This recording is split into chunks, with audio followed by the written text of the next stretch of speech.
बिस्मिल्लाहिर्रहमानिर्रहीम जी। आपका मेज़बान मैं हसीब लियाकत आपकी खिदमत में हाजिर है। जैसा कि आप जानते हैं, मुहर्रमुल हराम का महीना जारी है। इसी महीने की मुनासबत से पाकिस्तान में, तकरीबन पूरे पाकिस्तान में, ऑल ओवर द वर्ल्ड भी मुहर्रमुल हराम में जो सिक्योरिटी के मामलात हैं वो हाई अलर्ट हो जाते हैं, क्योंकि इस महीने में हज़रत इमाम हुसैन की कुर्बानी को याद किया जाता है। क्योंकि इसी महीने में यौम अशूरा को हज़रत इमाम मुस्तफ़ा रसूल ने हक को बातिल के मार्का में हक का साथ दिया था, और इसी दिन की मुनासबत के साथ उन्होंने ये बात साबित की थी कि वो हक के साथ खड़े हुए थे। अगर वो चाहते तो उस वक्त अपनी जान को बचा सकते थे, लेकिन उन्होंने अपने आने वाली नस्ल को ये मैसेज दिया था कि वो हक के साथ खड़े। इसी मौके की मुनासबत से हमारी कसूर की जो इंतजामिया, जिसमें जिले इंतजामिया में सर फरिस्त कसूर का डिप्टी कमिश्नर, हमारे कसूर के जो DPO हैं आफ्ताब उलरवान, उन्होंने एक मॉक एक्सरसाइज का एहतमाम किया, जिसमें कसूर के तकरीबन तमाम जो महकमे हैं उनमें रेस्क्यू, सर फहरिस्त, उसके साथ सिविल डिफेंस और हेल्थ के जो अमला है, उन्होंने यहाँ पे मॉक एक्सरसाइज करके एक प्रैक्टिस की है। अगर किसी भी सूरत हाल दौरान मुजालस या जुलूस में कोई हंगामी सूरत हाल पेश आती है,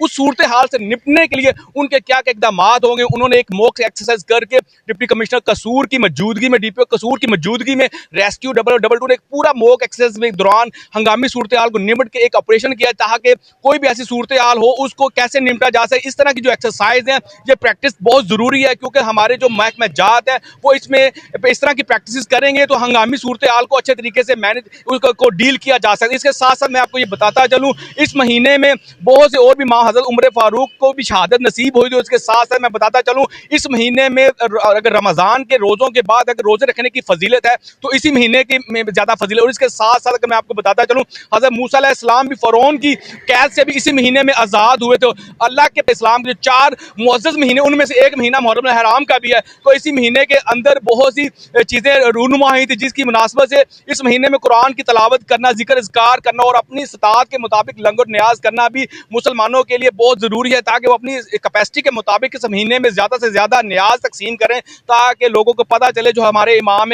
हुसैन हज़रत मोहम्मद सल्लल्लाहु अलैहि वसल्लम के नवासों ने जिन्होंने अपनी जान की कुर्बानी दे के ये साबित किया था कि वो हक और सच के साथ, और यजीद आज जाती दुनिया तक ज़लीलो ख़बार होता रहेगा। जी।